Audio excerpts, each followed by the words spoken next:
Tony Efes kembali membacakan kisah dari Om Ras. Petaka cinta. Cinta ditolak, nyawa pun melayang. Teror korban pembunuhan menuntut keadilan. Sebelum saya membacakan kisah ini selengkapnya, saya harus berdoa dulu. A'udzu bikalimatillahi tammati min syarri ma khalaq. Bismillahirrahmanirrahim. Wa huwas samiul alim. Allahumma shalli ala Muhammad. Ini dia di Tony Efes, Petaka Cinta. Cinta ditolak, nyawa pun melayang. Kisah dari tanah Kalimantan. Om Ras mengisahkan, Tony Efes membacakan.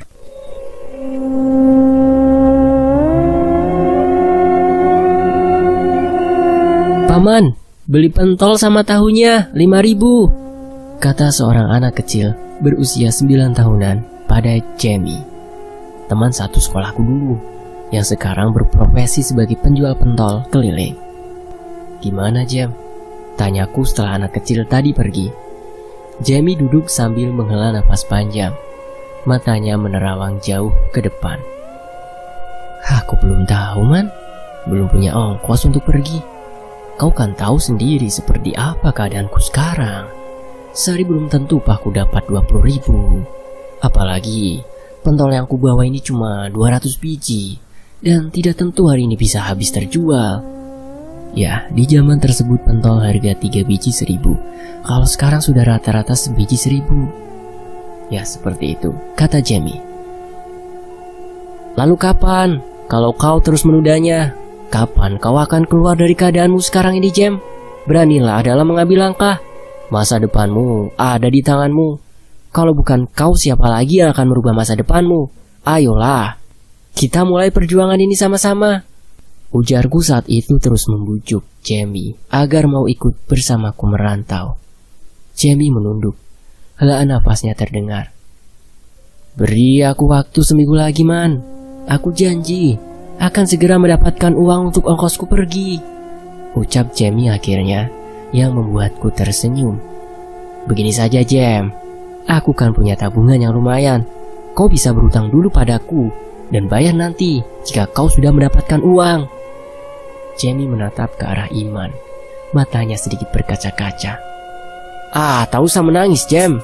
Kita kan teman, bahkan sudah seperti saudara. Wajarlah kalau saling bantu. Toh nanti juga kau akan membayarnya. Jamie menunduk sambil tersenyum, lalu mengangkat kepalanya sambil menatapku. Entah apa yang ia pikirkan saat itu. Sekitar pukul 8 malam, aku membantu Jamie mengantar gerobak pentol ke rumah bosnya. Aku juga menyuruhnya untuk berhenti saja dari pekerjaannya itu, agar besok atau lusa kami berdua bisa berangkat ke tempat tambang emas lokal yang kami tuju. Sesampainya di rumah si bos, lelaki paruh baya yang bernama Pak Benny tersebut, panci pentol yang dibawa Jamie lantas langsung dibuka olehnya. Alis Pak Benny mengerut ketika melihat masih banyak pentol-pentol yang bersisa. Tidak habis lagi, Jam. Makanya kau kan kusuruh keliling, cari tempat ramai. Bukannya duduk diam di tempat sepi. Mana mungkin. Bisalah aku pentol-pentol ini kalau kau hanya duduk merenung seperti anak gadis, semprot Pak Benny. Tapi Pak, saya sudah berkeliling, sudah kesana kemari, dan saya istirahat pun cuma sebentar, jawab Jamie. Jangan banyak alasan. Besok kalau sampai pentol-pentol ini tidak habis, kau akan kupecat. Tidak usah repot-repot memecat teman saya ini, Pak. Karena mulai malam ini, detik ini, dia berhenti bekerja di tempat Bapak. Silakan, Bapak jual pentol-pentol ini sendirian, agar Bapak tahu bagaimana rasanya. Ujar Iman tak terima, jikalau temannya dibentak-bentak seperti itu oleh orang yang tak bisa menghargai usahanya. Baik, saya juga tidak membutuhkan orang pemalas seperti kamu untuk menjual pentol-pentolku, ujar Pak Benny, seraya memberikan uang 3.000 rupiah secara kasar pada Jamie. Jamie ingin mengambil uang tersebut namun segera ditarik oleh Iman. Sudah, Jam, jangan diambil. Tapi itu kan uangku, Man. Cih, dengarkan kata-kataku, Jam, pulang, ujar Iman menarik keras tangan Jamie. Ia tak ingin temannya diperlakukan begitu oleh Pak Benny. Ia tidak terima.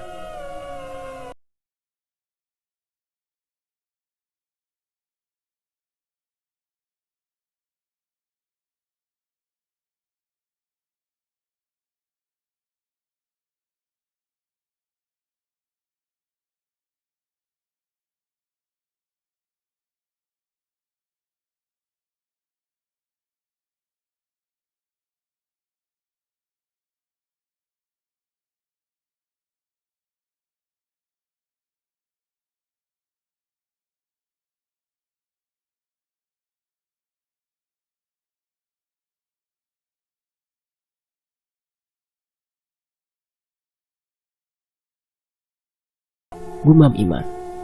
2 hari telah berlalu. Hari keberangkatan kedua sahabat itu masih terhalang izin dari orang tua Jamie. Ayahnya sangat khawatir dan masih belum bisa mengizinkan si Jamie untuk pergi bersama Iman merantau. Jamie akan saya jaga kok, Mang. Saya tahu sifat Jamie.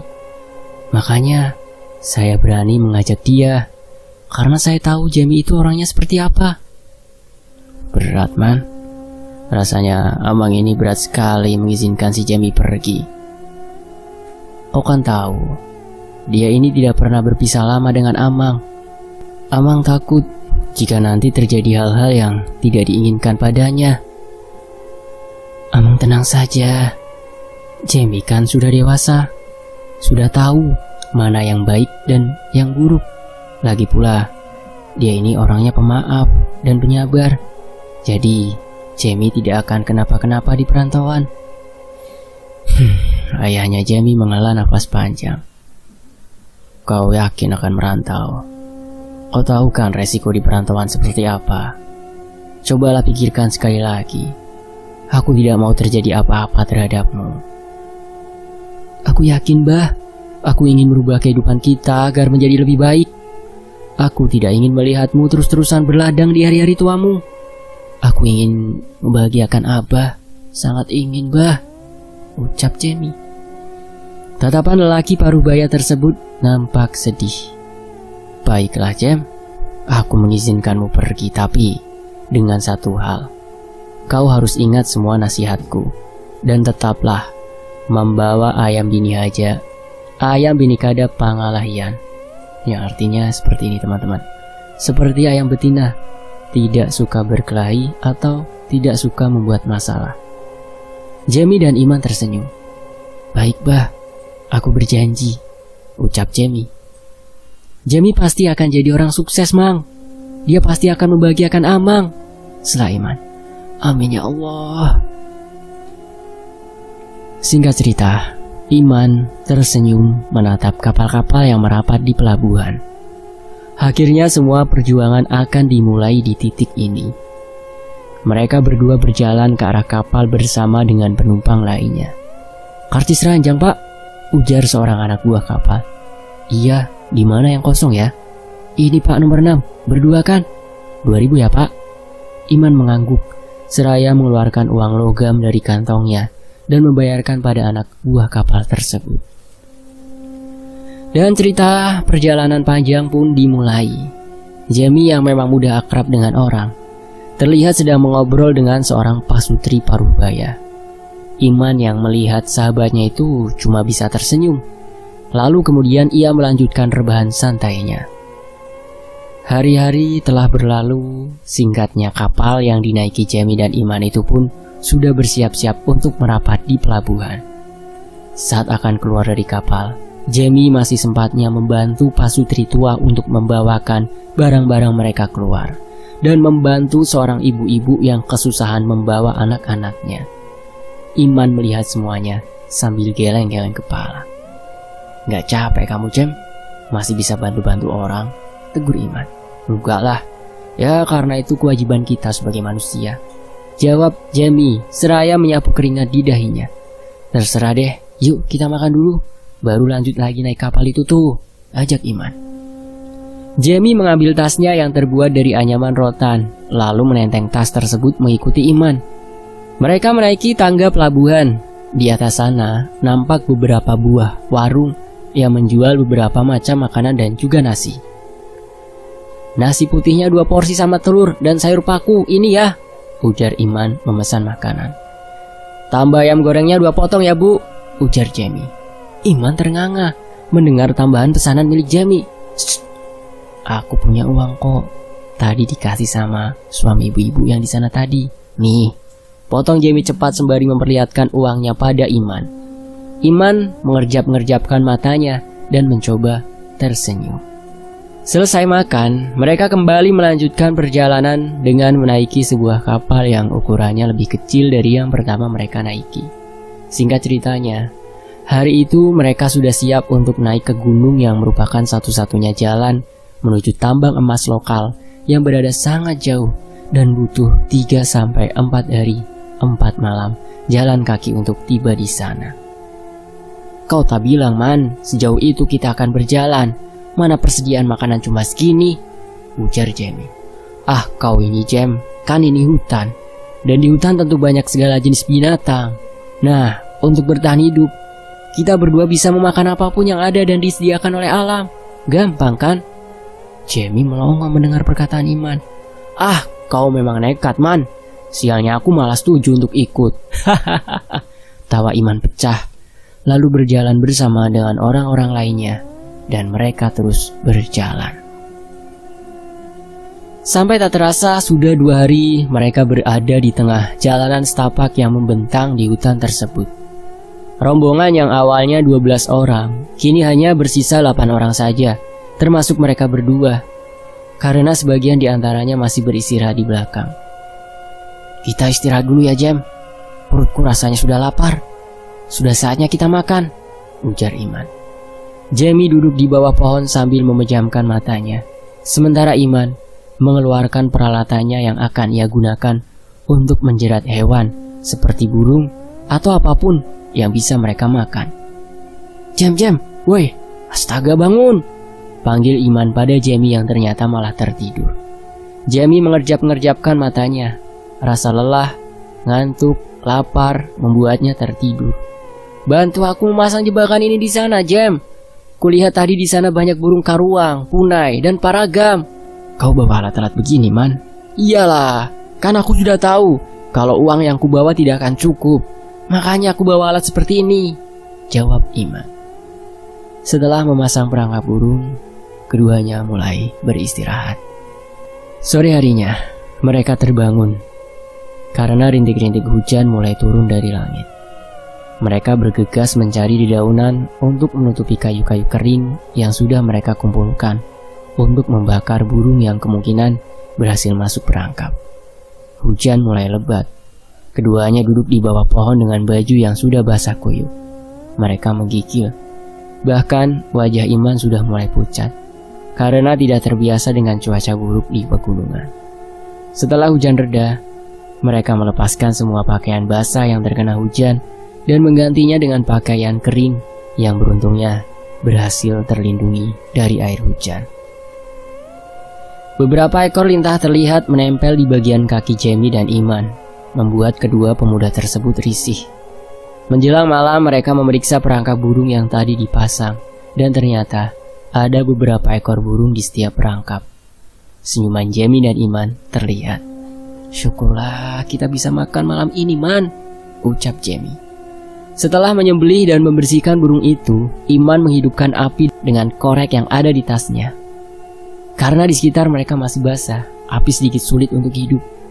Mereka berpikir kalau malam itu mereka bisa makan dengan kenyang, namun ternyata tidak. Karena beberapa saat kemudian datanglah beberapa orang ke arah mereka. Ternyata mereka adalah rombongan penambang yang baru datang. Mereka juga mengaku sangat kelaparan, dan karena Jamie ini orangnya baik dan tidak tegaan, jadilah dia mengajak orang-orang tersebut untuk ikut bergabung dengan mereka. Selesai makan, mereka berbincang-bincang dan bercerita panjang lebar, dan rupanya salah satu di antara orang-orang tersebut adalah bos lubang atau bos tambang emas lokal yang memiliki beberapa lubang galian emas di tempat yang akan Jamie dan Iman tuju. Karena kebaikan mereka, bos lubang itu pun menawari keduanya pekerjaan dan tentu saja langsung disetujui kedua sahabat tersebut. Keesokan harinya, mereka pun melanjutkan perjalanan. Malam hari kira-kira sekitar pukul 2-3 malam, mereka sampai di rumah bos tersebut yang kemudian akan kita panggil Pak Anang saja. Mereka disuruh untuk beristirahat sampai esok pagi dan kemudian akan diantar ke tempat lubang. Singkat cerita, pagi pun telah tiba. Suara ramai sekali dari arah luar membuat Jamie dan Iman ikut terbangun. Ternyata mereka menemukan mayat seseorang yang tidak diketahui siapa di dalam jurang, yang kemungkinan karena terperosok lalu jatuh dan terhantam pada pepohonan, yang membuatnya langsung meninggal seketika. Bukan hal yang mengejutkan lagi jika ada penemuan-penemuan mayat di sana, karena Memang jalanan yang sangat curam, diapit oleh jurang-jurang mengerikan. Belum lagi binatang-binatang liar seperti beruang ataupun macan dan ular yang siap menyerang ketika mulai merasa terusik. Dan mayat-mayat itu biasanya tidak akan dibawa pulang ke kampung, melainkan dikuburkan di pemakaman umum yang ada di sekitar sana. Jamie melirik Iman. Ini pertanda, Man. Sepertinya kedatangan kita di sini tidak disetujui, bisik Jamie. Ah, bicaramu, Jam. Lagi pula dari mana kau tahu kalau kedatangan kita tak disetujui? Itu, Man, ada orang meninggal yang tak wajar saat kita baru sampai di sini. Ah, itu sih memang sudah takdirnya. Memang sudah ajal. Mau gimana lagi? Jamie menghela nafas panjang. Setelah orang-orang yang membawa mayat tersebut pergi, Jamie dan Iman juga ingin mengikuti dari belakang, tetapi segera dihentikan oleh Pak Anang. Orang baru tidak boleh ikut mengubur. Kalian tunggu saja di sini, ujar Pak Anang dengan tatapan mata yang lekat menatap keduanya. Iman dan Jamie mengangguk sambil tersenyum paksa. Baik, Pak. Nah kan, aneh. Gumam Jamie saat Pak Anang sudah jauh berjalan. Aneh apanya? Menurutku biasa saja. Mungkin Pak Anang gak mau kita kelelahan. Karena kan setelah ini kita akan diantar ke tempat galian lubang emas, kata Iman santai. Sekitar jam 11 siang, barulah Pak Anang pulang. Beliau nampak sangat kelelahan. Kalian akan diantar anakku. Di sana juga ada pondok. Jadi, kalian bisa tinggal di sana. Karena kalau bolak-balik jaraknya cukup jauh, ujar Pak Anang. Tidak masalah, Pak. Yang penting kami bisa kerja, jawab Iman. Tidak beberapa lama setelah itu keluarlah seorang pemuda dengan rambut acak-acakan dan baju merah yang warnanya telah memudar. Kau antar mereka ke pondok ya. Beritahu juga lubang galian di wilayah kita. Sekalian antar bahan makanan untuk Jumadi dan yang lainnya, kata Pak Anang pada anaknya. Pemuda itu lantas tersenyum dan langsung mengangguk. Lalu ia kembali masuk ke dalam rumah. Setelah beberapa menit kemudian, ia keluar lagi dengan penampilan yang lebih rapi dan bagus. Di kedua tangannya ada tas jinjingan yang terbuat dari rotan. Melihat pemuda itu keberatan, Jamie langsung membantunya. Nama kalian siapa? Tanya pemuda yang merupakan anak dari bos mereka itu. Aku Jamie, dan ini Ahmad Baiman, ujar Iman sambil tersenyum. Lucu namamu Baiman, kata si pemuda. Ah, tidak juga. Itu pemberian nenekku dulu. Katanya nama yang dia berikan kepadaku adalah sebuah harapan, yang sampai sekarang aku masih berusaha mewujudkannya, agar kelakuanku tidak mengkhianati namaku. Namaku malah lebih aneh. Ubi, cuma Ubi. Tidak ada sambungannya. Entah kenapa ayahku menamaiku begitu. Mungkin aku adalah anak yang didapat di kebun ubi, atau ayahku malah berharap aku adalah juragan ubi di suatu hari. Kata si pemuda lalu tertawa. Iman dan Jamie pun ikut tertawa. Jujur mereka juga merasa lucu saat mendengar nama anak Pak Anang tersebut. Setelah hampir 4 km berjalan, akhirnya mereka pun sampai di wilayah pertambangan emas. Banyak sekali pondok-pondok orang di sana. Hoi Jum, sapa Ubi pada salah seorang laki-laki berusia 30 tahunan, berkulit putih dengan mata yang berwarna biru cerah, mirip seperti bule. Oi, sapanya. Kenalkan, mereka ini baru masuk kerja di sini. Ini namanya Jamie, dan yang ini Baiman, kata Ubi. Panggil Iman saja, saut Iman tersenyum. Wow, gumam Jamie saat melihat dengan jarak dekat pada laki-laki mirip bule tersebut. Aku bangau, tidak usah takut. Kelainanku ini sama sekali tidak menular. Iman langsung menepuk punggung Jamie membuat pemuda itu tersipu. Maaf, aku tidak bermaksud begitu. Ini baru pertama kalinya aku melihat orang istimewa seperti kau. Maaf kalau aku membuatmu tersinggung, ucap Jamie terbata-bata. Kurasa aku harus cepatnya memberitahu kalian wilayah ayahku agar aku bisa langsung pulang, ujar Ubi menyela, membuat suasana yang tadi canggung sedikit mulai mencair.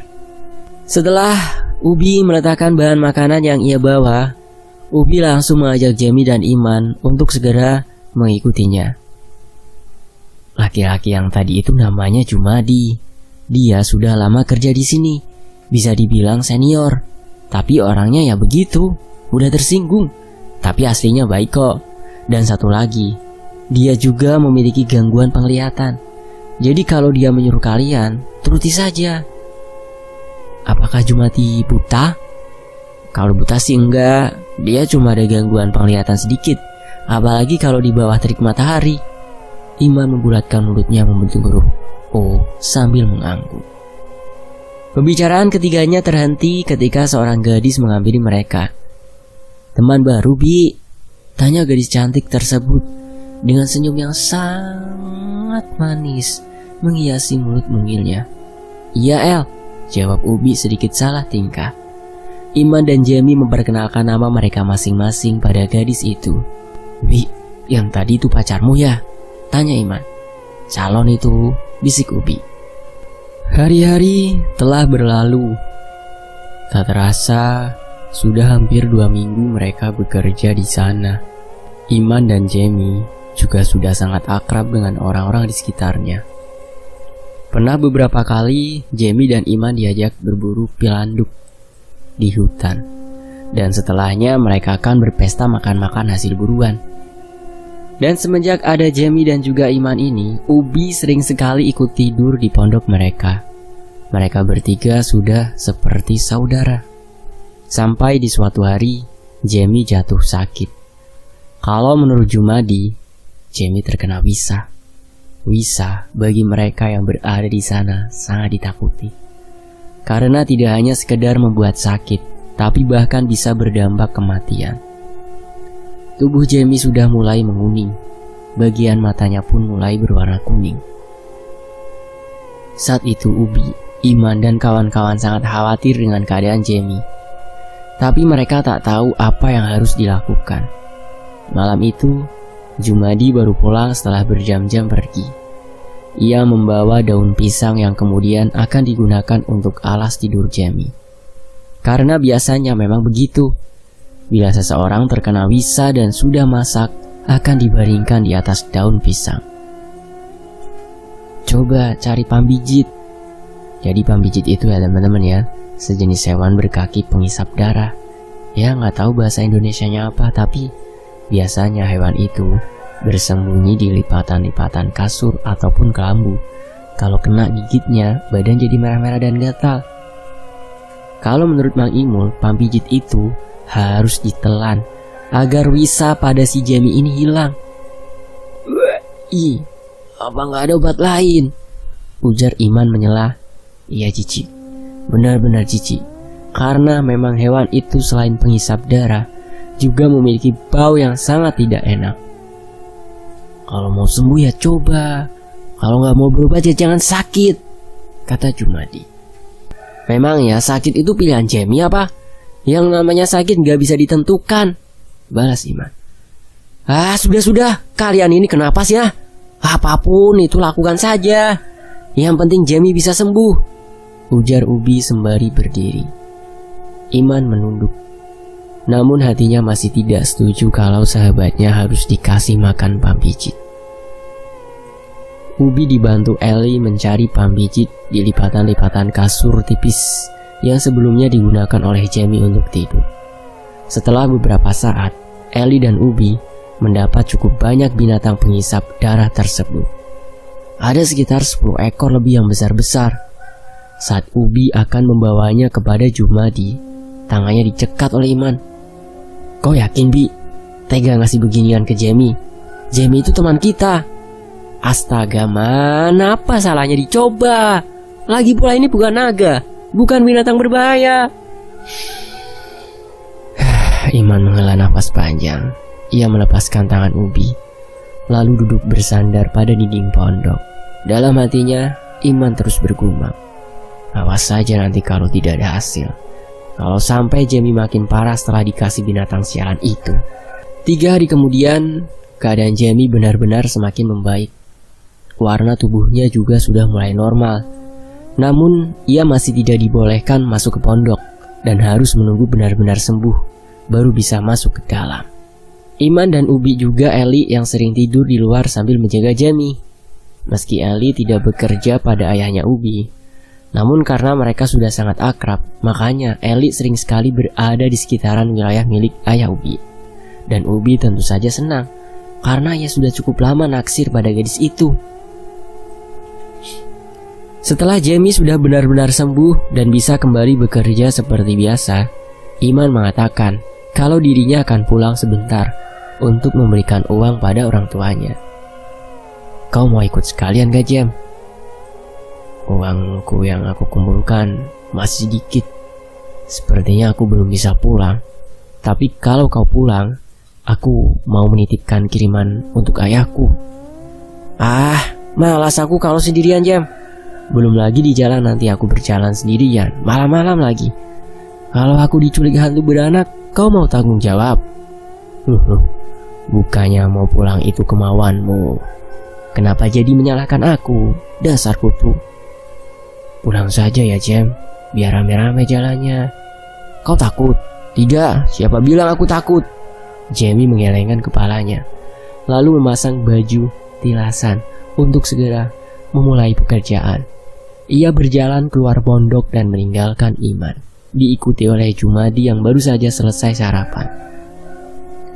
Jangan manja, laki-laki kok takut hantu, ejek Jumadi. Iman menatap Jumadi dengan mata melotot. Ia kesal mendengar ejekan yang ditujukan padanya tersebut. Sayang dia tua. Coba kalau masih muda sudah gerutu Iman sembari mengepalkan tangan.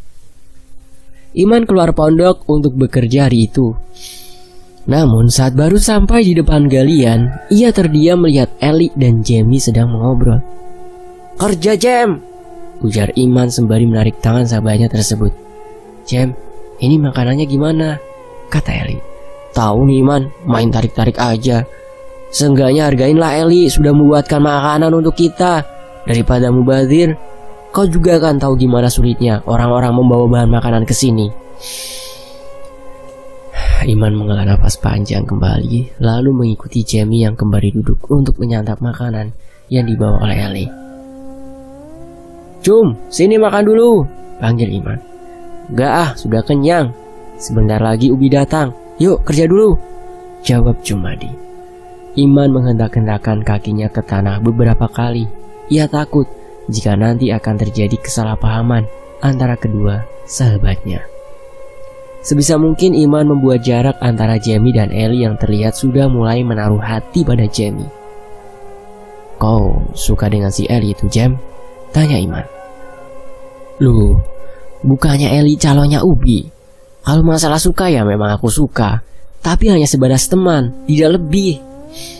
Iman menghela napas lega.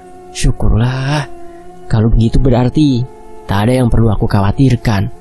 Lagi pula kau harus ingat, Jam, biar penampilannya urakan, tapi si Ubi itu yang sudah mencarikan pampijit untuk obatmu. Jadi jangan mengkhianati pertemanan kita ini. Kau berpikir sampai sejauh itu, Man? Memangnya aku ini terlihat seperti pengkhianat kah sekarang? Kata Jamie. Sebulan telah berlalu. Hari itu, Iman sudah benar-benar akan pulang bersama dengan Jumadi. Tapi Jamie lagi-lagi tak mau ikut dan masih tetap ingin bekerja. Padahal uang yang ia dapat sudah cukup banyak. Ya sudah, aku pulang dulu ya, Jam. Kau jaga diri baik-baik dan ingat-ingat pesanku, ujar Iman. Jamie cuma mengangguk sambil tersenyum. Oh iya, Man, kalau kau naik, aku titip. Tolong belikan permen ya, kata Jamie yang langsung ditanggapi Iman dengan anggukan. Iman dan Jumadi juga beberapa orang lainnya mulai berjalan meninggalkan tempat tersebut. Jamie menatap mereka semua dengan senyuman. Dan setelah rombongan Iman tak terlihat lagi, Jamie pun masuk ke dalam pondok untuk kembali tidur. Namun, beberapa saat ia memejamkan matanya, ada sebuah suara lembut memasuki gendang telinganya. Saat Jamie membuka matanya, terlihat Ellie sedang duduk di dekatnya. Kukira kau tidur, Jam, ucapnya. Ngapain kamu, El? Tanya Jamie seraya duduk. Ini, aku membawakan makanan untukmu. Karena aku tahu kau pasti lagi malas memasak. Ah, itu. Seharusnya kau tahu repot-repot, El. Aku bisa memasak sendiri, ucap Jamie. Alice tersenyum. Gadis itu memang cantik dan juga baik sekali. Andai saja Ubi tak lebih dulu menyukai gadis itu, mungkin sekarang adalah waktu yang tepat bagi Jamie untuk mengutarakan isi hatinya pada Ellie. Jam, kau tak ikut pul? Ellie! Ubi terdiam. Matanya lekat menatap Jamie yang masih berbaring di atas kasur.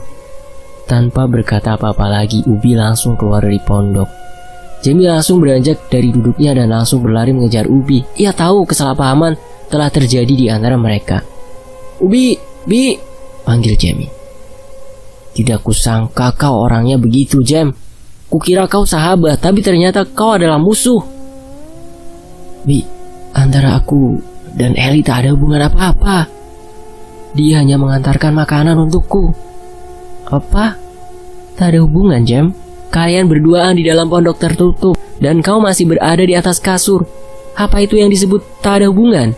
Padahal kau tahu, aku yang lebih dulu mengincar Ellie. Tapi kau, ujar Ubi lalu menyerang Jamie. Perkelahian tak bisa dihindari lagi. Berkali-kali Ubi memukul wajah Jamie. Namun untungnya, pukulan-pukulan itu berhasil dihindari olehnya. Stop, teriak Ellie. Mendengar teriakan dari Ellie, beberapa orang yang bekerja tak jauh dari tempat itu pun langsung berlarian untuk melihat apa yang terjadi. Dan beberapa di antaranya sudah melerai. Nafas keduanya tersengal. Itu semuanya salah paham antara aku dan Ellie, tak ada hubungan apa-apa. Juga tak mungkin bagiku untuk berkhianat. Sementara ayahmu sudah berbaik hati memberikan pekerjaan untukku. Tapi terserah padamu, Bi. Kau mau percaya atau tidak? Hei Jam, sekali anjing ya tetap anjing. Ubi, cukup. Kukira kau itu orang baik. Ternyata kau tak ubahnya singa ganas yang bertopengkan anak kucing. Kau gila. Biar bagaimanapun aku tak akan sudi menjadi kekasihmu, ujar Ellie dengan emosi. Kau menuduh tanpa bukti. Apa kau tak sadar perkataanmu itu seolah-olah menunjukkan bahwa aku ini seorang pelacur yang bisa digilir oleh laki-laki? Kau bajingan. Ellie terisak. Ubi terdiam. Nafasnya masih naik turun. Ia menyadari kesalahannya. Ia sangat menyesal. Namun semuanya sudah terlambat. Ellie sudah benar-benar marah dan membencinya. Ubi berjalan dengan langkah gontai. Keesokan harinya, Ubi masih uring-uringan di tempat tidur. Ia enggan untuk keluar rumah, malu. Semalaman sudah ia berpikir, namun ia rasa malu untuk bertemu dan meminta maaf pada Jamie, juga Ellie. Langkah demi langkah menuju pondok. Jantung Ubi terasa tak karuan. Singkatnya, Jamie, Jam, panggil Ubi di depan pondok. Ia tahu Jamie masih beristirahat hari itu. Namun setelah ditunggu beberapa saat lamanya, pintu tak juga terbuka. Ubi mengira kalau saat itu mungkin saja Jamie masuk kerja. Ia pun berjalan ke arah lubang. Cari siapa, bos? Tanya salah satu teman kerja Jamie. Jamie kemana ya? Kok di pondok gak ada?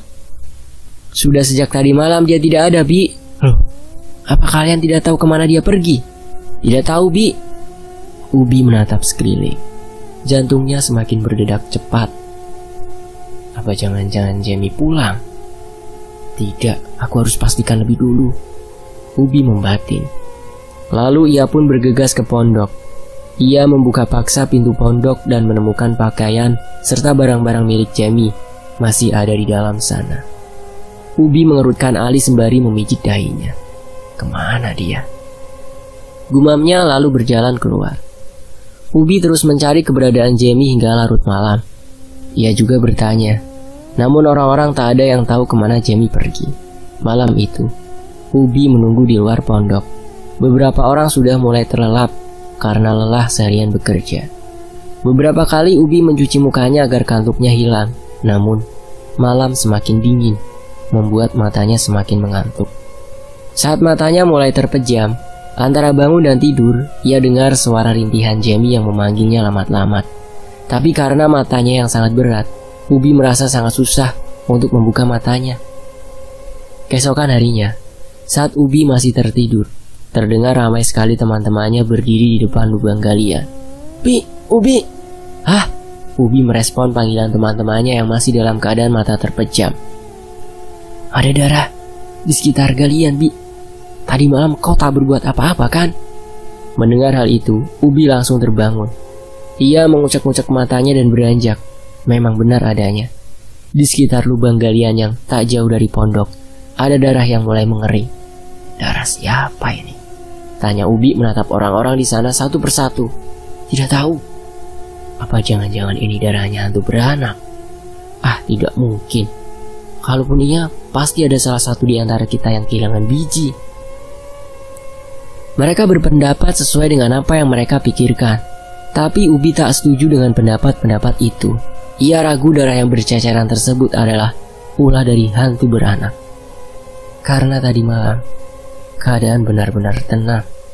Tak ada tanda-tanda kemunculan makhluk itu. Tapi, tadi malam aku mendengar suara Jamie. Tapi tidak.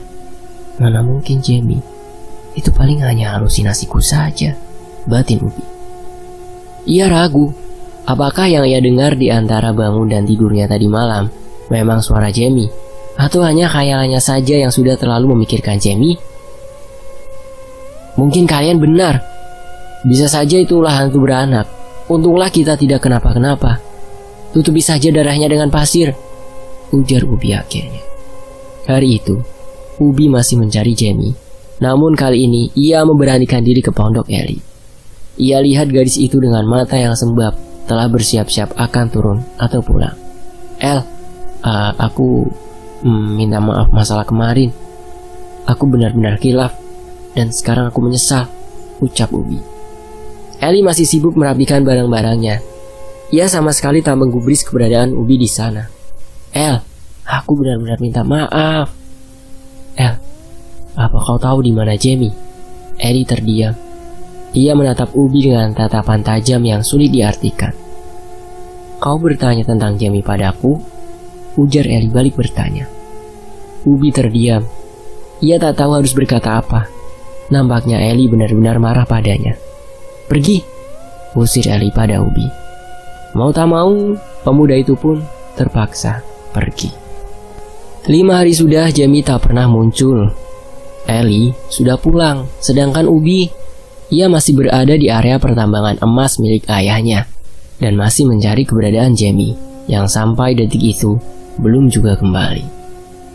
Seperti malam-malam yang lalu, lagi-lagi saat Ubi tertidur, ia kembali mendengar suara rintihan Jamie. Namun ketika dicari asal suara itu, sama sekali tak ada siapapun. Dan anehnya, di setiap pagi, di depan galian lubang ataupun pintu pondok, pasti ada bekas-bekas darah berceceran yang sampai saat itu belum diketahui milik siapa. Beberapa orang yang bekerja di pertambangan emas milik Pak Tarsim mengaku pintu pondoknya pernah diketuk oleh seseorang pada saat tengah malam. Salah satu di antara mereka mengintip melalui celah. Terlihat seorang laki-laki dengan wajah yang penuh darah dan dada yang masih tertancap kayu. Kakinya mengambang dan terus merintih. Tentu saja tak ada yang berani membukakan pintu. Cerita itu akhirnya sampai ke telinga Ubi. Ia penasaran, namun juga takut. Apa benar ada makhluk seperti itu di sekitar pertambangan? Walaupun jarak antara pertambangan emas milik ayahnya dan Pak Tarsim cukup jauh, tapi Ubi khawatir kalau makhluk itu akan sampai ke tempat mereka. Tepat di hari ke-15, Jumadi dan juga Iman akhirnya kembali. Saat Iman menanyakan tentang Jamie, Ubi masih ragu untuk mengatakan kebenarannya. "Jamie mana, Bi?" tanya Iman seraya membongkar oleh-oleh yang ia bawa dari kampung. "Ada apa, Bi?" tanya Jumadi yang mencium gelagat aneh dari Ubi. Aku tidak tahu harus memulai dari mana. Tapi sungguh, bukan aku yang mengusirnya," ucap Ubi. "Apa sih?" tanya Iman bingung. Jamie sudah tidak pulang selama setengah bulan ini. Terakhir aku ketemu dia di sini," jawab Ubi terbata. "Hah? Maksudnya gimana, Bi? Ada masalah apa?" tanya Iman beruntung. Aku pikir dia berpacaran dengan Ellie. Saat itu pikiranku benar-benar buntu. Aku dan dia berkelahi, tapi dipisahkan oleh orang-orang. Dan setelah itu aku pulang. Lalu aku tidak melihatnya lagi. Bangsat. Aku benar-benar tidak habis pikir, Bi. Kalian itu teman. Kita berteman. Kenapa hanya gara-gara perempuan kalian sampai berkelahi? Asal kau tahu, Bi, Jamie tidak pernah sekalipun menaruh hati pada si Ellie. Dia menghargaimu. Dia menghormatimu sebagai bos. Tapi sial kau. Brak. Iman menyerang Ubi sampai dinding pondok ambruk. Jumadi berusaha melerai, namun ia malah kena pukulan oleh Iman. "Di mana Jamie?" teriak Iman. Ubi diam saja. Jelas sekali matanya terlihat berkaca-kaca. Ia bahkan tak melawan sedikit pun. Beberapa orang yang kebetulan istirahat hanya menonton. Tak ada yang melerai. Jumadi masih terduduk sambil memegang rahangnya. Iman tak main-main. Semakin Ubi diam, semakin pula ia memukulinya. Plak! Sebuah tamparan mendarat di kepala Iman. Otomatis kedua tangannya yang mencekik leher Ubi terlepas. Ubi terbatuk beberapa kali, wajahnya merah akibat cekikan. "Sadar, Man, jangan kesetanan. Kau hampir saja membunuh anak orang," bentak Jumadi. "Kau tidak tahu, Jamie itu sahabat baikku. Aku juga berjanji untuk menjaga dia pada orang tuanya. Dan sekarang, aku bahkan tidak tahu sama sekali keberadaan Jamie di mana," jawab Iman. Nada suaranya masih tinggi, menandakan emosinya yang belum juga mereda. "Dan ini semua karena kau, bangsat. Karena cemburu butamu itu. Plak, sadar. Kau seperti orang kerasukan, Man. Coba tenangkan dulu dirimu, biar kita pikirkan bersama-sama. Kemana kita harus mencari Jamie?" Bicara memang gampang. Kau membelanya karena dia anak bos. Sedangkan kau tak memikirkan seperti apa keadaan Jamie di luar sana setengah bulan menghilang, bentak Iman. Emosinya benar-benar tak bisa terkontrol. Lalu Iman pergi entah kemana. Lamat-lamat masih terdengar suaranya memanggil-manggil Jamie. Sementara itu, Ubi terisak. Jumadi menatapnya dengan tatapan tajam. "Sumpah, Jum, aku tidak pernah mengusir atau berbuat jahat pada Jamie. Setelah perkelahian itu, aku langsung pulang. Semalaman aku memikirkannya. Setelah semalaman aku bertengkar dengan diriku sendiri hingga akhirnya hari itu, aku putuskan untuk menemui Jamie dan Ellie untuk meminta maaf. Tapi..." Ubi terbata-bata. Ia menceritakan semuanya pada Jumadi. "Kau tahu, aku benar-benar kecewa, Bi. Kau masih kekanak-kanakan. Lalu kenapa bisa Jamie sampai menghilang? Apa kau sudah cari dia?" "Sudah, Jum. Aku sudah mencarinya. Selama setengah bulan ini aku di sini menunggu Jamie dan masih berusaha mencarinya. Aku malah berpikir kalau dia pulang, tapi barang-barangnya masih ada di pondok." "Kau sudah bilang pada ayahmu, Bi?" "Aku tidak berani, Jum.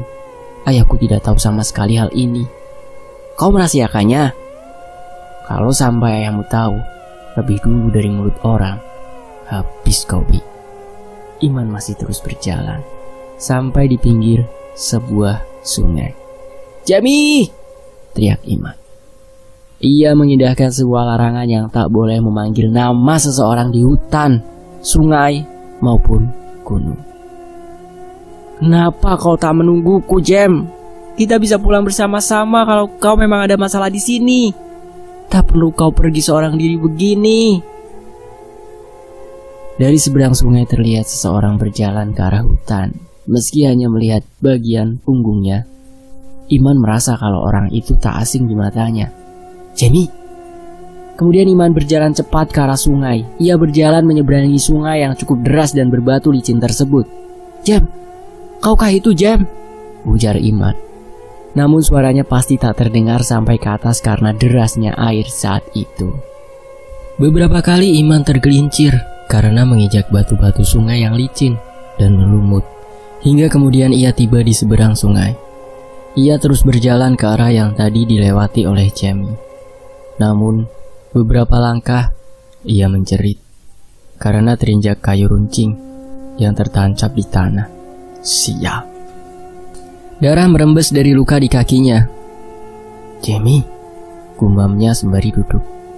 Pulanglah Jem, aku menunggumu. Dari seberang sungai terlihat Jumadi dan beberapa orang juga menyeberang. Mau kemana kau, Man? Tanya Jumadi. Tadi aku melihat orang di sini dari seberang sana, dari belakang. Orang itu sangat mirip dengan Jamie. Kalau begitu, kurasa Jamie masih berada di sekitar sini. Kami akan mencarinya ke lubangnya Mas Tarsim. Kau tunggu kami di pondok saja. Kalau kalian mencari Jamie, aku ikut. Tapi kakimu bagaimana, Man? Nanti bertambah parah. Lagi pula kau tak memakai sandal. Kemana sandalmu? Hanyut saat aku terpleset. Tidak apa-apa. Kau jangan khawatirkan aku. Aku cukup kuat untuk menahan sedikit rasa sakit di kakiku ini, ujar Iman bersikeras untuk ikut mencari Jamie. Jumadi menghela nafas. Ia tahu Iman adalah orang yang keras kepala. Maka dari itu ia menyetujui jika Iman ikut dalam pencarian. Dalam hatinya, Iman berdoa kalau Jamie benar-benar berada di daerah pertambangan emas milik Pak Tarsim. Kakinya yang terluka tak ia hiraukan. Ia terus berjalan, meskipun di setiap langkah ia meringis. Mereka berjalan sampai malam. Obor dan senter dinyalakan untuk menerangi jalan yang sudah ditutupi oleh rerumputan. Beberapa kali Iman mendengar suara seseorang yang memanggil namanya. Namun ketika ia menoleh ke kiri dan kanan, tak ada siapapun. Jum, kau dengar itu? Tanya Iman. Shh, perhatikan saja jalanmu. Jangan menegur apapun. Iman diam. Ia paham betul tentang situasi hutan yang memang masih banyak menyimpan misteri. Dari atas gunung, mereka melihat pondok-pondok dengan obor yang menyala di luarnya. Itu pasti tambang emas milik Pak Tarsim. Iman membatin.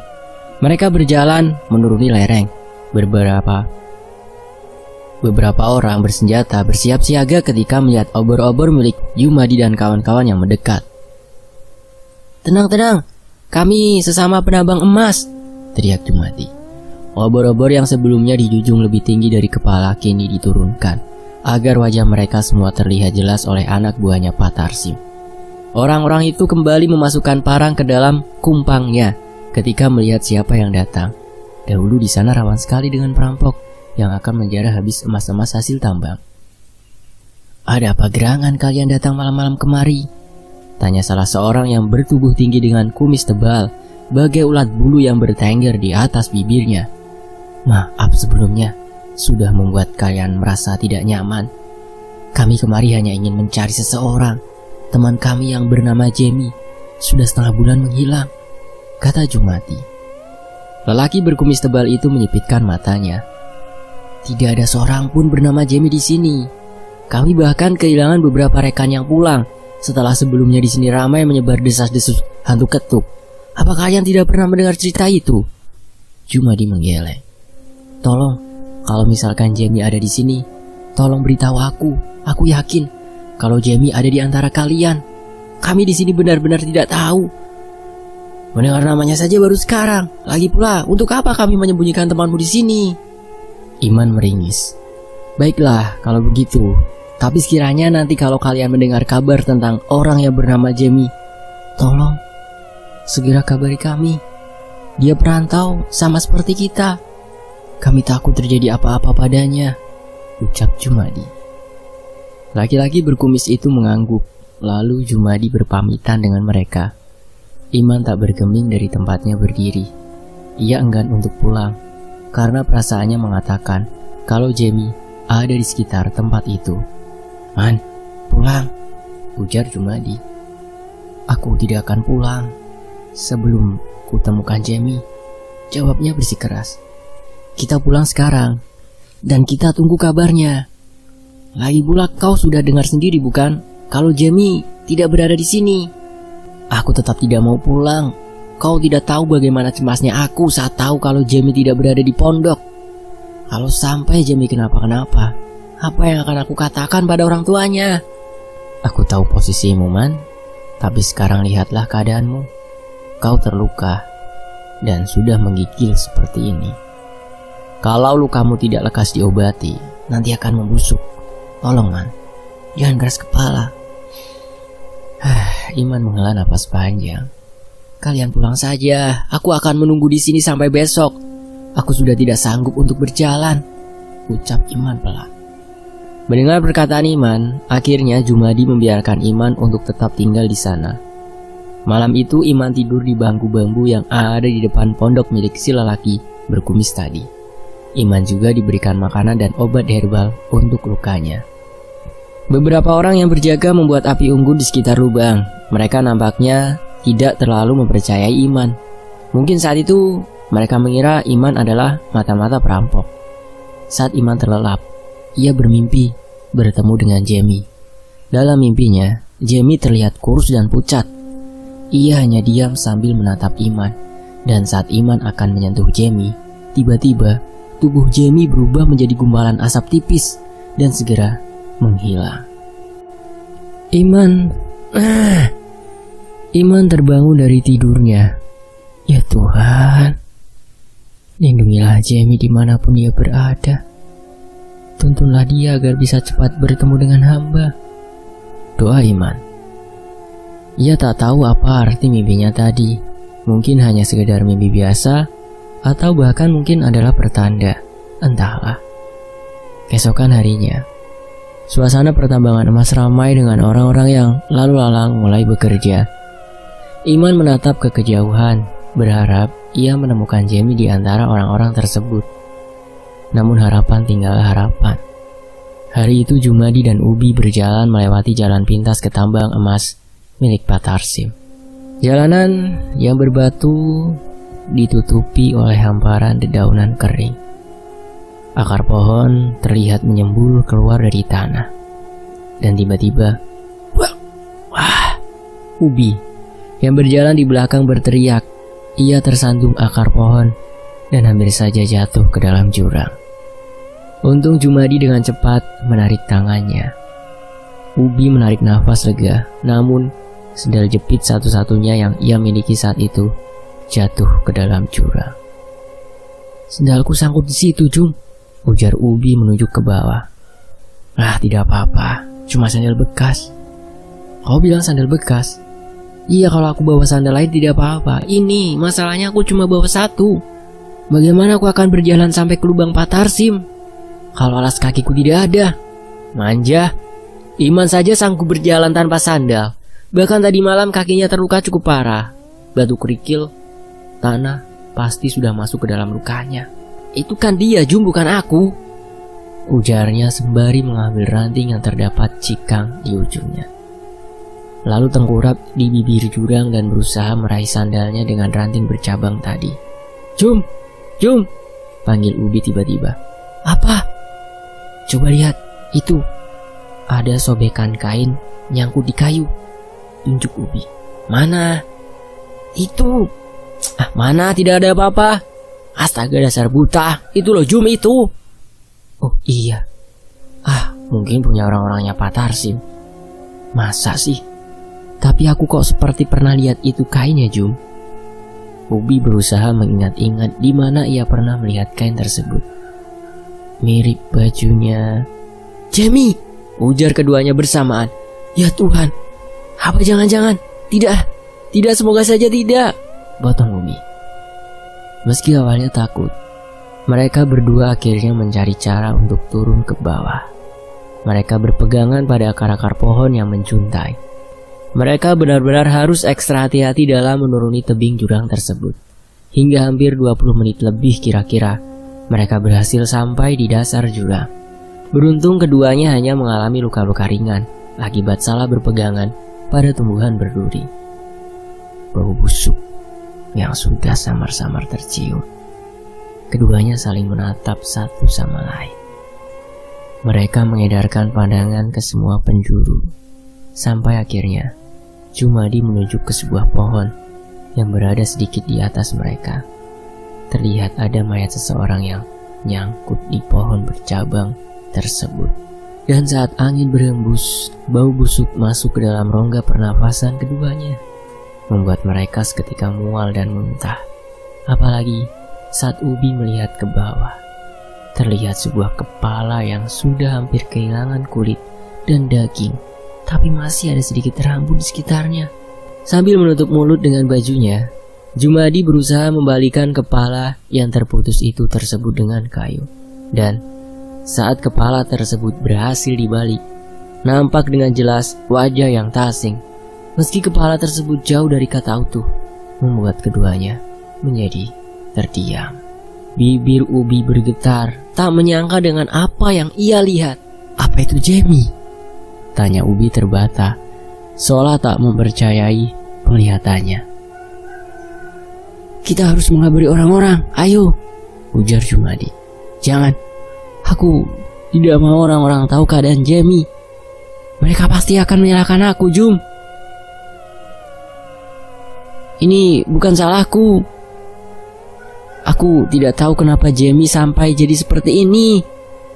Ubi menjadi histeris. Justru kau akan disalahkan kalau sampai menutupi semua ini, Bi. Mereka harus tahu. Kita harus menguburkan jasad Jamie dengan layak. Ini bukan salahku, isak Ubi kembali. Kau harus bersikap dewasa, Bi. Kalau memang kau tidak bersalah, maka tak perlu takut. Lalu Jumadi berjalan pergi. Ia mulai berusaha memanjat naik dengan kembali berpegangan pada akar-akar pohon. Beberapa kali kakinya hampir meleset dari injakan, karena pikirannya saat itu benar-benar berkecamuk. Sesampainya di atas, Jumadi berjalan dengan langkah setengah berlari ke arah pertambangan emas milik Pak Tarsim. Singkatnya, saat ia sampai di tempat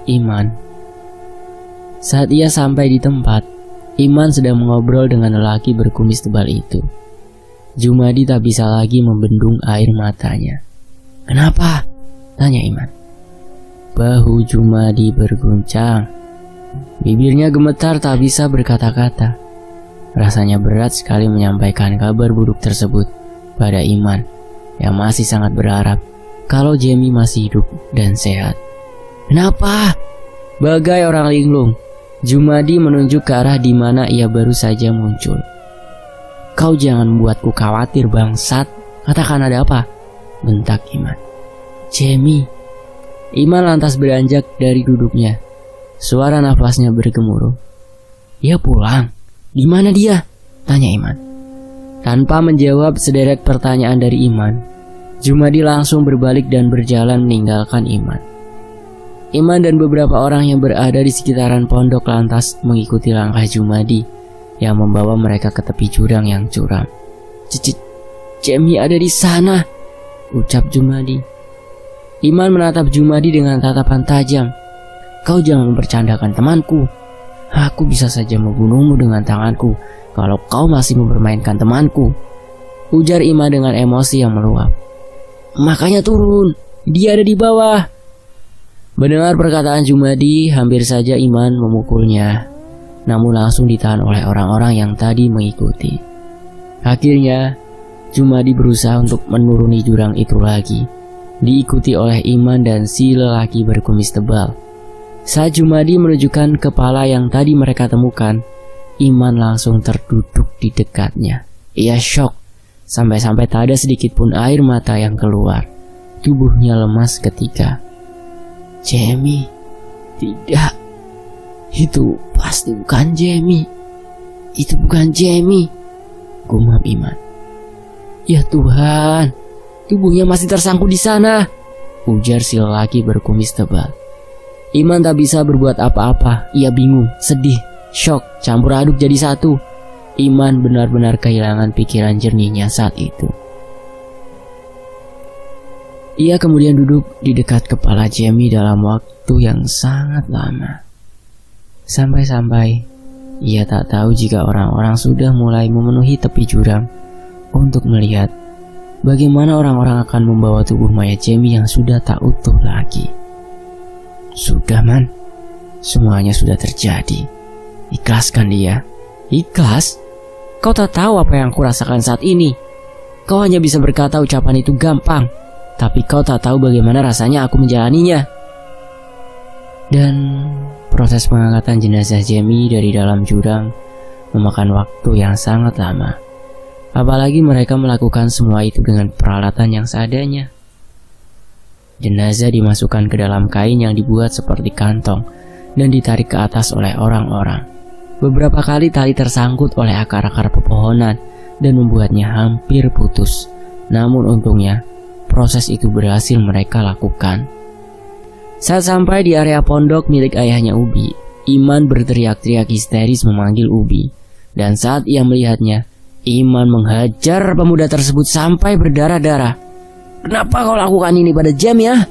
Akan kubunuh kau, teriak Iman. Beberapa orang yang berada di sana tak tinggal diam. Mereka berusaha melerai perkelahian. Namun Iman terlalu kuat. Kekuatannya hampir mirip seperti seekor banteng yang mengamuk. Bahkan beberapa orang menyebut kalau saat itu Iman sudah dirasuk oleh makhluk halus. "Cukup, Man. Jamie akan sedih melihat sahabatnya seperti ini.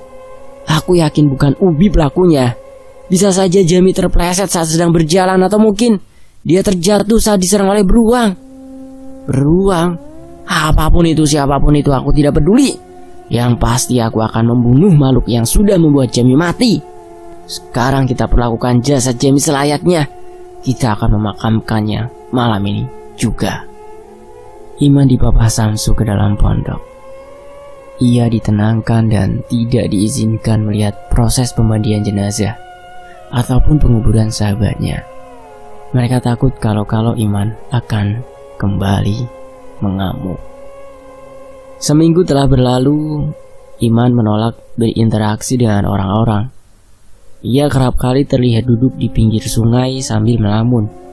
Dan yang Iman rasakan saat itu adalah kehadiran Jamie di setiap mimpinya. Jamie selalu berkata lirih, namun Iman tak memahami maksud perkataan itu. Sampai suatu hari, saat Iman sudah tak sanggup lagi, ia menceritakan semuanya pada Jumadi.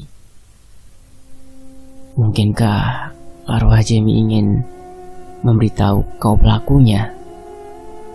"Aku tidak tahu, Jum. Tapi jika benar, aku rela menjadi pembunuh untuk membunuh orang yang telah melenyapkan nyawa temanku." Jumadi menarik nafas panjang. "Di atas sana ada seorang mantan pendeta yang katanya juga paham dengan hal-hal mistis. Beberapa kali dia meramalkan kejadian dan memang benar adanya. Hal itu terjadi tidak lama kemudian. Tapi kemungkinan di agama kita tidak diperbolehkan mempercayai hal itu. Tapi keputusan ada padamu. Aku siap untuk mengantar, Man." "Antar aku sekarang," ujar Iman sembari beranjak. Jumadi mengangguk. Lalu ia mengambil sebotol air dan membawanya. Ia berjalan lebih dulu. Jalanan itu penuh dengan tanah kuning yang pastinya sangat licin di kala hujan. Beberapa kali Iman mengocok matanya yang kemasukan debu bekas tanah yang diinjak oleh Jumadi. Semakin ke atas, jalanannya semakin menanjak. Sampai di suatu ketika, mereka berjalan dengan wajah yang hampir mencium dekul. Dan akhirnya, setelah beberapa meter kemudian, mereka melihat sebuah rumah kecil dengan pemandangan hutan liar mengelilinginya. Pintu rumah itu terbuka dan nampaknya di dalam sana ada orang yang mereka cari. Saat Jumadi mengucapkan permisi, seorang laki-laki berusia 50 tahunan lebih keluar dari dalam rumah. Bagaimana mungkin seorang laki-laki tua seperti ini mampu turun naik melewati jalanan tadi? Batin Iman. "Kalian mencari aku?" tanya si lelaki tua sembari menatap keduanya. Jumadi mengangguk. Lalu tanpa basa-basi Jumadi lantas menceritakan maksud dan tujuan mereka ke sana. Lelaki tua itu mengangguk. Ia paham. "Dia sedang bersama kalian. Mungkin kalian tidak menyadarinya, tapi aku dapat melihatnya dengan sangat jelas," ucap si lelaki tua itu. "Benarkah? Seperti apa dia dalam penglihatanmu?" tanya Iman. "Tentu, dia pemuda yang tampan semasa hidupnya. Tetapi sayang, wajah yang tampan tak menjamin nasib yang bagus. Seseorang telah menghilangkan nyawanya." "Seorang? Pasti Ubi kan? Maksudku laki-laki yang pernah bermasalah dengannya." Saat akan menjawab pertanyaan Iman, si lelaki tua itu seperti mengalami kesakitan di bagian dadanya. Beberapa kali ia menghirup dan mengeluarkan udara dari rongga hidungnya. Maaf, sudah hampir 20 tahun aku mengasingkan diri di sini. Dan sudah selama itu pula aku tidak pernah lagi berurusan dengan hal-hal seperti ini. Dadaku akan terasa sakit setiap kali mereka berbicara. Suara mereka menusuk sampai ke jantungku. Suara penuh amarah dan dendam. Iman menatap lelaki tua tersebut. Apa bisa kau katakan siapa pembunuhnya? Maksudku jangan pakai nama awal ataupun ciri-ciri fisik. Karena aku tidak banyak mengetahui orang-orang yang pernah dekat dengan temanku itu. Dia seorang perempuan yang pernah tersinggung dengan ucapan temanmu. Aduh. Belum selesai, si lelaki tua berkata. Ia meringis kesakitan sambil memegangi dadanya. Perempuan? Tapi siapa? Gumam Iman bertanya-tanya. Apa mungkin Eli? Bisik Jumadi. Eli? Gadis polos itu? Tapi apa alasannya? Jumadi mengangkat kedua bahunya. Ia sendiri tak yakin. Tapi mendengar kata perempuan, pikirannya entah kenapa tiba-tiba teringat Eli. Yang kau sebut itu benar. Dan perlu kau tahu, 20 dari 50% orang-orang di pertambangan itu adalah mereka yang sedang dalam pelarian atau pengejaran pihak berwajib. Kepolosan wajah bisa menipu dunia, tapi tidak dengan hati. Maka dari itu jangan hanya menilai dari luar, tapi cobalah selami isi hatinya. Maka kau akan tahu dia seperti apa. Ujar si lelaki tua yang masih memegangi dadanya. Maksudmu, Eli itu adalah buronan? Lalu, di mana aku bisa menemukannya? Tanya Iman. Sayang sekali, aku tidak tahu di mana dia sekarang berada. Gigi Iman bergemeretak. Baik, aku akan mencarinya. Walau sampai ke ujung dunia sekalipun, nyawa harus dibayar dengan nyawa. Ujar Iman gusar. Hei anak muda, dendam hanya akan melahirkan dendam lainnya. Emosimu sekarang sudah menyatu dengan dendamnya. Yang harus kau lakukan sekarang adalah merelakan dia pergi. Dan biarlah karma Tuhan yang akan menghukum si pelaku. Ucap si lelaki tua. Tidak, aku tetap akan memburu si pembunuh itu. Suasana di antara mereka mulai canggung. Lalu Jumadi langsung berpamitan pada si lelaki tua dan menarik Iman untuk segera pulang. 3 hari kemudian, pagi-pagi sekali bahkan saat orang-orang masih terlelap dalam buayan mimpi, Iman keluar dari pondok. Ia berjalan tanpa penerangan menuju jalan utama untuk pulang. Ia juga mencuri beberapa emas hasil tambang yang belum sempat diserahkan pada ayahnya Ubi. Singkatnya, saat sampai di perkampungan besar, Iman menjual emas-emas hasil curiannya. Setelah mendapatkan uang, ia mampir ke sebuah warung untuk makan. Selesai makan, ia langsung menaiki taksi air menuju ke desa yang disebutkan adalah desa yang pernah disebutkan oleh Eli. Namun singkatnya, saat sampai di desa itu, tak ada seorang pun mengenali Eli. Dan Iman yakin kalau desa itu bukanlah tempat tinggal Eli. Dan kemudian dari sana ia pergi ke tempat yang cukup jauh. Dan info nama tempat itu juga ia dapatkan dari teman-teman kerjanya Eli. Tapi sayang, perjalanan yang memakan waktu 2 hari di kapal itu sama sekali tak membuahkan hasil. Namun Iman tak mau berputus asa. Ia terus mencari dan mencari keberadaan Eli. Pernah di suatu malam dalam pencariannya, Iman bermimpi hal yang sama. Ia bertemu dengan Jamie yang menatap lekat kepadanya, seolah ada yang ingin disampaikan. Tahun pun berlalu, akan tetapi tak ada kabar dan tanda-tanda keberadaan Eli. Iman sudah lelah. Ia sangat ingin hidup sebagaimana layaknya, bertemu sanak saudara. Terlebih lagi ia sudah sangat rindu pada orang tuanya. Selama ini ia tak berani pulang membawa kabar kematian Jamie. Ia takut pada janjinya yang dulu ia ucapkan pada ayah Jamie untuk selalu menjaga Jamie. Namun janji hanya tinggal janji. Nyatanya ia tak bisa menjaga Jamie. Tapi meskipun Iman tak pulang, ia kadang-kadang masih menitipkan sejumlah uang pada orang-orang yang ia kenal untuk orang tuanya dan ayahnya Jamie. Di tahun keempat, saat Iman ingin menitipkan uang, orang itu berkata kalau ayahnya Jamie sudah meninggal 1 minggu yang lalu. Sedangkan orang tuanya Iman jatuh sakit sudah hampir 2 bulan lamanya. Iman tertegun. Setetes air mata mengalir di pipinya. Aku akan pulang. Aku akan pulang. Aku akan pulang. Aku akan pulang. Ucapnya berulang-ulang kali. Malam itu untuk pertama kalinya setelah 4 tahun terakhir, Iman membasuh wajahnya dengan air wudhu. Di akhir sholatnya, ia mengirimkan doa untuk Jamie dan juga ayahnya. Ia menangis terlampahnya. Alhamdulillah hatinya sedikit tenang meski masih ada rasa was-was mengikuti. Maafkan aku, Jam. Maafkan aku, Mang. Aku tidak bisa menepati janjiku untuk menjaga Jamie. Ucapnya saat kapal akan segera berangkat meninggalkan pelabuhan. Sampai saat ini, Iman tidak pernah sekalipun bertemu kembali dengan perempuan yang bernama Eli tersebut.